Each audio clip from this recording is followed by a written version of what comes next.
বাংলাদেশ, এখানে যারা এসছে তুমি কে আমি কে, বাংলাদেশ আজ বাংলাদেশ দাবি তুলেছে। বাংলাদেশ যখন দাবি তুলেছিল আওয়ামী লীগের পতন হতে হবে, আওয়ামী লীগের পতন শুধু হয় নাই, আওয়ামী লীগ গোষ্ঠী ক্ষুব্ধ দেশ ছেড়ে পালিয়েছে। সেই পালানোর ধারাবাহিকতায় গতকালকে এবং তার আগের দিন পালানোর ধারাবাহিকতা তারা অব্যাহত রেখেছে। আমরা অত্যন্ত বিস্ময়ের সাথে লক্ষ্য করছি এই পালানোর সাথে তারা অংশ সহযোগিতা করছে।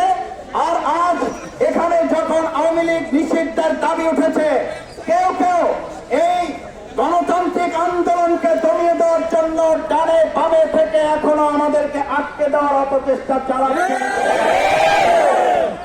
এটা ভালো লক্ষণ নয়। আপনাদের মনে থাকা উচিত, জুলাই আগস্টে আপনাদের গুলি এবং বন্দুককে উপেক্ষা করে এই ছাত্র জনতা বিজয় ছিনিয়ে নিয়ে গেছে।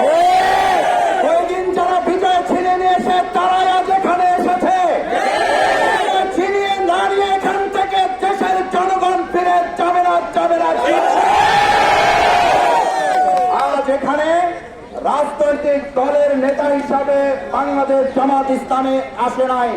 আমরা এসেছি এদেশের 18 কোটি জনগণের সকলের ঐক্যমতের ভিত্তিতে আমরা বাংলাদেশ আওয়ামী লীগের মতো গণহত্যাকারী একটা সংগঠনকে অতি সত্তর নিষিদ্ধ ঘোষণা করে এই ছাত্র জনতাকে নির্বিঘ্নে তার যার যার জায়গায় ফিরে যাওয়ার সুযোগ করে দিতে হবে।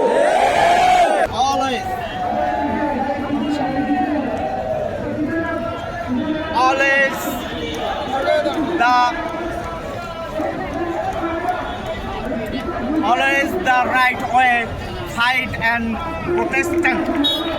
The people and the countries, the Ganodikar Parishad, every leader, we know that Ganodikar Parishad leader BP Nurul Haq Nur all time that our country among country peoples, the fight of the high road all in